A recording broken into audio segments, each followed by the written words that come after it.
Guys, we have a game that actually depicted folklore accurately. My name is Kitten, and I'm here to gather all of us nerds together to talk about the magical, the mythical, and the macabre in media, folklore, and mythology. I hope you guys like my makeup look today. Got some cute rhinestones on my face. I actually just wanted to sit down and talk to you guys and say hi, and because I want us to be friends. I want us to actually like chill here and hang out with each other. So I guess I should talk a little bit more about me and why I'm created this channel. And it's just because like ever since I was little, I was super into anything folklore related, mythology, just all of the like wacky and mythical creatures that are out there in the world. And I knew when I was a kid that I wanted to grow up to be a dragon expert, so we're going to fulfill this childhood dream. And at like 10 to 12, I was an avid Bigfoot researcher. So I actually remember my mom telling me that I had a shrine of Bigfoot. So that tells you a little bit about me. Comment down below if you're proud to be a nerd like I am and I want us all to be. But anyways, let's get into the video. Let me paint you guys a beautiful picture. Imagine a large skeletal humanoid creature with decaying skin exposing decaying flesh and bone, extremely large bony fingers with large claws at the end, cut off lips exposing long sharp teeth, blood-curdling shrieks, and menacing snarls, zooming through trees leaving a foul odor in its path. And no, it's not your ex. I knew what you were thinking. This, my friends, is what we call the Wendigo. Not this Wendigo, this Windigo. So the origin of the Windigo starts in the First Nations in the eastern forests of Canada, the Great Salt Lakes, and the Great Plains regions of the United States, from the Algonquin-speaking tribes of the Ojibwe, the Saulteaux, the Innu, and the Cree. The Windigo is a malevolent supernatural being that is associated with long, harsh winters, famine, and starvation.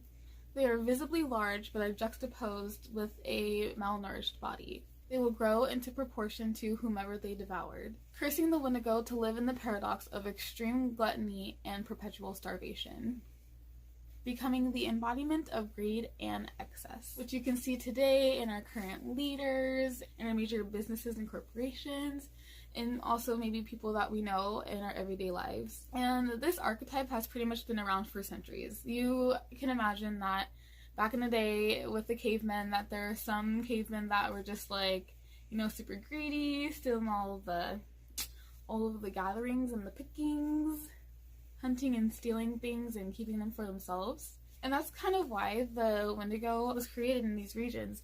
Like I said, they experience very long, harsh winters. It's pretty much used as a scare tactic to keep people from stealing from each other and to learn how to cooperate with each other within their tribe, valuing the importance of caring for the greater good rather than caring for yourself. The legend starts with a hunter that gets lost during a very intense winter, and the hunter resorted to cannibalism to satisfy his hunger, which he was lost and I don't know where he would find someone to eat them. I shouldn't be thinking too hard about this. But anyways, forever roaming the forest to devour more and more victims. I feel like this specific legend started when everyone was starting to look at their neighbors and they were like, hey girl, you looking like a snack. But then like, actually ate her. Oh, such a dork. They hunt with astonishing speeds, unnatural strength, and extremely heightened senses. They can survive partial dismemberment and can also survive auto-cannibalism. So if you didn't know what auto-cannibalism was, like I didn't, it basically means eating yourself. Which I feel like is a good way to kind of like dabble into some cannibalism if you wanted to. Just like start off with the finger, you know? You could probably just like carve up some flesh. You don't have to kill anyone. You're literally just like, you're consenting to yourself to, you know? So bad. I just don't know if you would become a Wendigo if you ate yourself. Anyways, don't get lost in the woods. According to belief, even speaking or writing down the Wendigo's name can catch the attention of the Wendigo. Which makes me think that like people back in the day were really doing some Russian roulette type stuff if they were passing down this legend and they were just like, will a Wendigo come eat me? Well, I don't know. And also if I end up missing, then you know why. But I think this is beautiful because I feel like it brings up the concept that if you speak something into existence, it gives it meaning and life. So a Wendigo is faster than us, it's stronger than us. So if it's basically the ultimate killing machine, how actually do we kill a Wendigo? So what I've learned is that the primary weakness of the Wendigo is its frozen heart. And the key to escaping is destroying the icy heart and releasing the Wendigo spirit into the air. But killing the person that the Wendigo once inhabited. Which makes sense because I guess if you end up eating someone, there's pretty much no room for redemption at that point. Not sure how you would get to its heart though, considering that it's like more than capable of immediately killing you right when it sees you. Maybe some Yrden for debuff, some Quen for defense, maybe some Igni if you're feeling like a little spicy. The Wendigo will bait you, try to intimidate you, and then mimic you, calling for help like a sick taunt. But don't think running inside will help, because Wendigos can actually also unlock doors and then murdering everyone in your entire house. This ransom fell off. I don't know, we're putting it there. Considering Yrden, Quen, and Igni only exist in the Witcher, the way to destroy the icy heart of the Wendigo is by, in modern adaptations, is by destroying it with a silver bullet, or you can use a silver stake or a silver sword, which would be considerably harder to do than guns, that's for sure. I don't see how, with how fast they move, how you would be able to just like stab one straight in the heart with a stake or a sword. I think having like a shotgun, maybe of silver bullets, will probably do the trick. But you do have to be accurate because it does have regeneration abilities.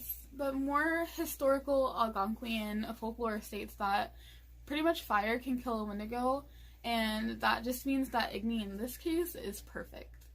But this would still be extremely hard to do, and don't forget to check for the body. There are actually some real life accounts of Wendigo spirits being, destroying people's lives. In 1878, there was a Native American man named Swift Runner who was reported to butcher and eat his entire family. During a particularly brutal winter, one of Swift Runner's children dies. But later on, the rest of the family is found mutilated and eaten, basically. And Swift Runner confessed to this crime, saying that he was possessed by the Wendigo spirit. If legend was true, it would be speculated that Swift Runner ate his son that died, and then turned into a Wendigo, and then ate his family after becoming a Wendigo. I kind of like to think that Swift Runner was like, hey guys, we're freezing. I know our son just died, but I say we have protein now, if you catch my drift. His wife was like, no, absolutely not. We're not gonna eat our dead son. Are you freaking crazy? And then Swift Runner was like, fine, you're right. We can't eat our son. What was I thinking, But then, he has a little midnight snack and then becomes a Wendigo and then eats everyone else. Or he was just like really hungry and, I don't know, somehow soulless enough to eat your family. That's probably how it happened in real life. A next account of Wendigo sightings is by a man named Jack Fiddler, and Jack Fiddler was a chief of his tribe, and he killed over a dozen people with his brother Joseph. Jack, being the chief of his people, was kind of seen as being able to do no harm, so he was that's how he was able to get away with killing over a dozen people that he claimed to have been possessed by the Wendigo spirit. Jack, however, escaped imprisonment, but ended up hanging himself later before his trial was able to come to a conclusion. Joseph was sentenced to death, but was later pardoned 3 days after he died, and that's what I call good luck. And this instance was the start of something called Wendigo Psychosis. And it's uncertain whether or not this was actually considered a mental illness back in the day, but symptoms of Wendigo Psychosis includes depression, violence, and a compulsive desire to eat human flesh, and in some cases, actual cannibalism. So what you might think of the Wendigo now is a humanoid creature with the skull of a stag, This adaptation was famously portrayed in the movie Windigo in 2001, directed by Larry Fessenden. Larry basically said that he merged a story that he was told as a kid with the scary stories you tell in the dark version of the Windigo. And Larry actually admits that he didn't really do much research of the Windigo before he made his movie. And this version still is seen as the face of the Wendigo in popular culture ever since. So, now let's talk about Until Dawn, which, first of all, great game. Loved it. By the way, this is going to contain many spoilers. Until Dawn is an interactive horror game developed by Supermassive Games, published by Sony for the PS4, and written by Graham Resnick and Larry Fessenden. Remember Larry? Our boy Larry? Yeah. He redeems himself in this game. He did his research this time. So, the story of Until Dawn is set in Alberta, Canada on the fictional Blackwood Mountain. And, fun fact, even though Larry Fessenden's version of the Windigo is what popularized the Staghead version of the Windigo, the OG version of this Windigo actually comes from the novella The Windigo by Algernon Blackwood in 1910. So this is a cool homage to Blackwood, the OG person that created the stag version of the Windigo. Back in the day, Blackwood Mountain was inhabited by the Cree tribe, who believed in living in harmony with the mountain by not disturbing its wildlife. Fast forward to modern day, the mountain is acquired by American movie mogul Bob Washington and his wife Melinda. The mountain now has a giant family lodge with a guest cabin, the Blackwood Sanatorium that was established in 1922, and then all on top of a system of mines. So the game starts off with a group of friends. Mike, Emily, Sam, Jessica, Ashley, Chris, with siblings Hannah, Beth, and Josh Washington, who all went up to a party in the siblings' family lodge. Mike, Emily, Jessica, and Ashley end up pulling a cruel prank on Hannah, who at the time had a crush on Mike, who was Emily's boyfriend. Sam tries to stick up for Hannah and tell everyone that the prank that they're doing is extremely rude, to say the least. But Jessica tries to justify it, saying that Hannah deserves it for trying to make moves on Mike, which, playing the game, Hannah actually never really made any moves on Mike. I mean, I guess it's implied, but you don't really see it in the game.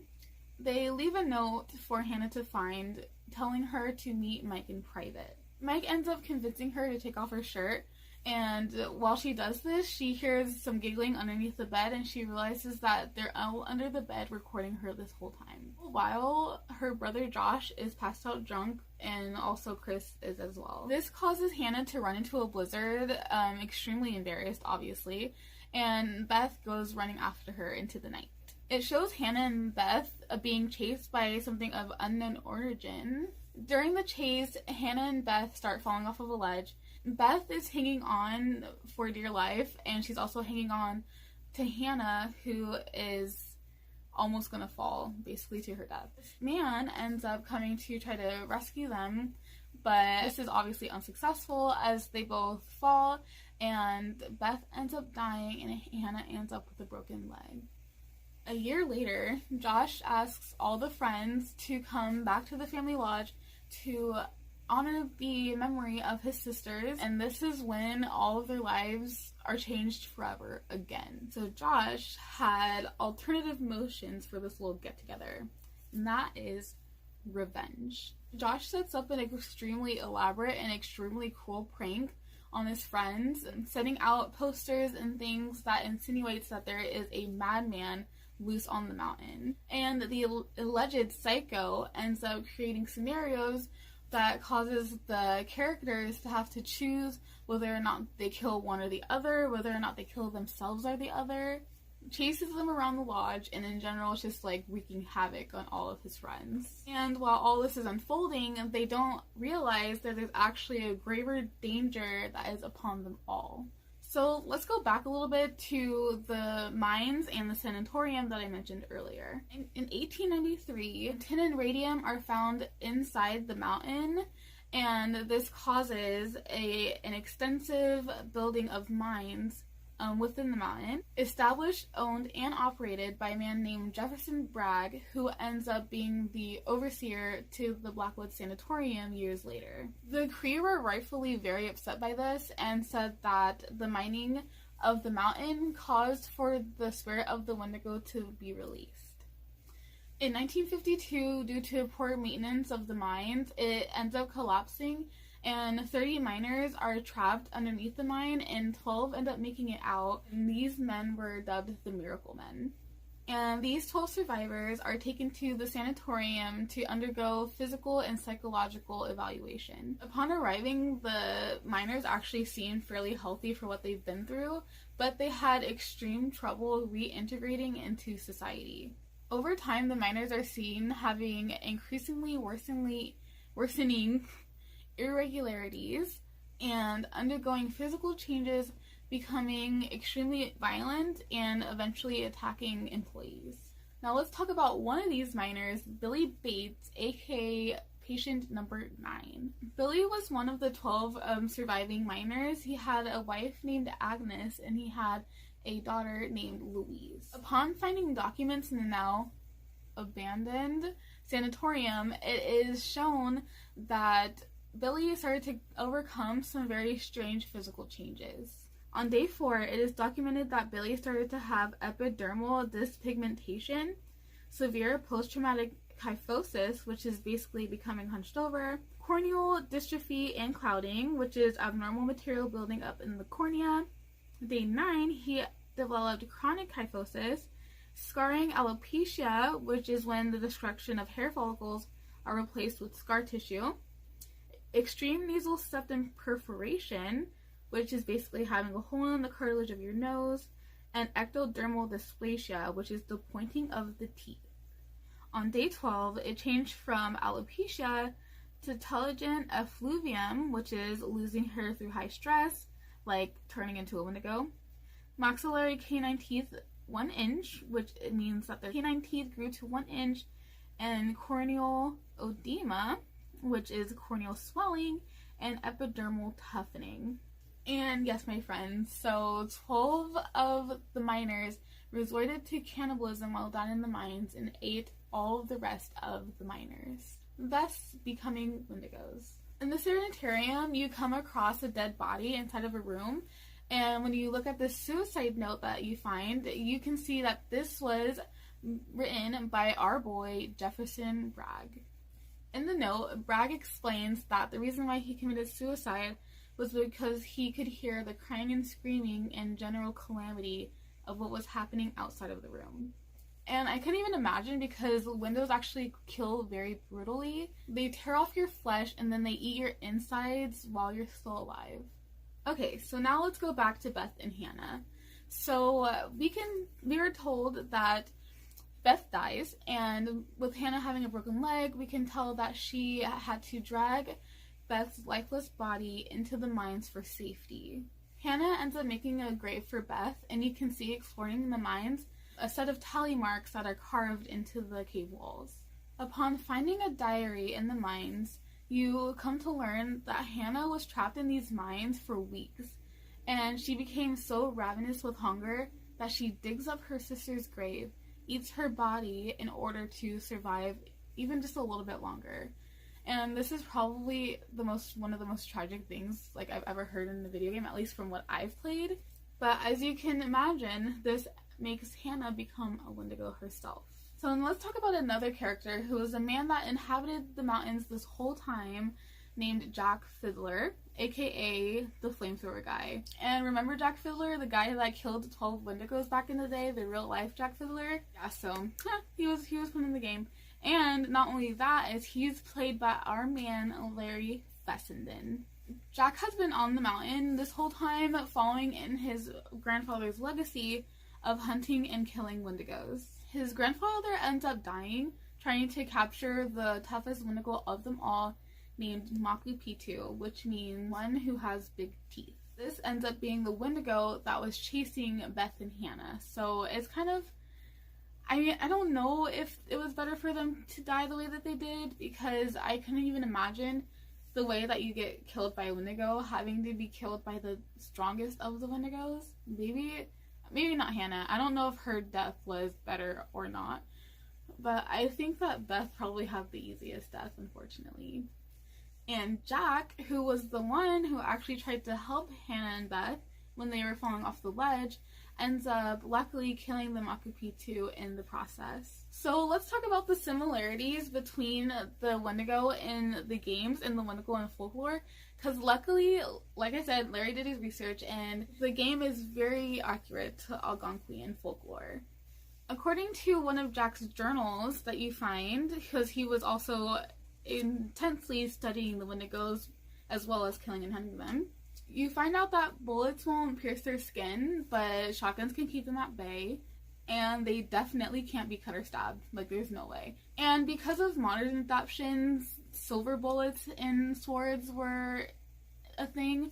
In Algonquin and Folklore, they obviously didn't have that, so you either had some type of weapon that could keep them at bay, or you had fire, which also in the game is the way that you kill Wendigos.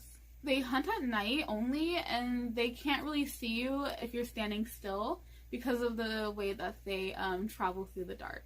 Another thing that's accurate to Algonquin and Folklore is that once you kill a Wendigo, it doesn't necessarily defeat the spirit. It kills the vessel of the Wendigo, but the spirit of the Wendigo is still released. The Wendigo in the game are tall and lanky with skin taut to the bone, large claws, long sharp teeth, gnawed-off lips, cloudy eyes, and decaying skin. They zoom around with astonishing speeds and blood-curdling shrieks, and can lift hundreds of pounds, which is also accurate to Algonquin Folklore. It can still be seen that they have some aspects of humanity and some knowledge of their past lives, and you can tell this when Hannah sees Josh inside the mines, and she doesn't immediately kill him, and he also recognizes her with the butterfly tattoo that she had gotten when she was alive. Obviously, she was alive. So Until Dawn was a really great game to play, and I love that they actually took the time to understand the mechanics of fear in media. They have jump scares in all the right places, great suspense, build up of fear, had some comic relief, characters that you either hated or you rooted for, and they had a very eerie yet beautiful soundtrack. I thought that the butterfly effect concept was really cool, and I like that it gives you a bunch of different playthroughs of the same game, so you can play this game honestly multiple times and not really be bored, because there's so many different endings that you can end up with. And it's honestly a really tragic story where you have these very close siblings go through a truly horrific situation where the sisters' last moments are filled with fear, shame, and just intense sadness and terror. Like, Hannah's not only has to drag her sister's body into the mines, she has to dig up her body and eat it to survive. I'm a very emotional person, so you can imagine that I did shed some tears during this game. I love anything like that, though. Anything that can make me feel emotions very intensely is something that I'm most likely gonna like. And Josh himself is actually a very tragic character. He just obviously doesn't process the death of his sisters well, and why should he anyway? But I'm sure he just feels so guilty for being passed out drunk while this prank is being played on Hannah, because obviously he would have stopped it if he had the chance. Which is also, like, messed up of his friends to do this knowing that he was too drunk to even do anything about it. Josh, who was played by Rami Malek, was diagnosed with mental illness at 11 years old. After the disappearance of his sisters, Josh undergoes psychosis, which was brought upon by the depression that he experienced after this, and then also schizophrenia. Symptoms of psychosis include hallucinations, delusions, and agitation. And the person undergoing psychosis usually isn't aware of their behavior. And I'm sure this is how Josh was able to justify pulling this extremely elaborate and dangerous prank on his friends for revenge. And not only does he have to figure out what has happened to his sisters, but at the end, he either dies at the hand of Hannah as a Windigo, or he becomes isolated and mentally broken, resorting to cannibalism and becoming a Windigo himself. So what can the legend of the Windigo teach us? The Windigo teaches us that selfishness and greed really have no place in our society for us to live harmoniously, and that we need to be able to share our resources and give to others for us to survive. And it's like, we're all humans living on this earth together. Why aren't we all more willing to help each other? And like, definitely it happens regularly, but why are there so many homeless people in the world? Why are there children in third world countries that don't have water? Why are we currently undergoing a global climate crisis? And that is because of greed and selfishness. And not only greed and selfishness, but greed and selfishness of our world leaders. The world is literally run by Wendigos, feeding off of us and not being able to withhold their power that they have over us. What they need to do is do better for us. Not only that, but us as a society need to understand that working together is essential for our survival. It can't be us, the people, and them, the world leaders. It literally needs to be us, creatures on this planet, that need to protect it and ourselves and each other. And until that happens, humanity is doomed. So thank you guys so much for learning about the Windigo with me. I thought that they were extremely fascinating, and it was really nice to see that a game did their research and adapted the folklore correctly in the game. And shout out to Larry Fessenden, who did their research and fixed their mistakes, because definitely the folklore of the Algonquin culture needs to be honored, needs to be recognized. So if you liked learning about the Windigo, go ahead and leave a comment if you'd like. Go ahead and subscribe if you want to hear me talk about more creatures in the future. Let me know if you guys want me to talk about ghost stories too, because I would love to do that. If you ever want to hang out, I stream every Monday and now Friday on Twitch in the evening. Let's continue to grow a community together, and let's rejoice in our divinity, talk about the magical, the mythical, and the macabre. Remember to be nice to each other. I hope you guys are safe out there, and have a great day or night wherever you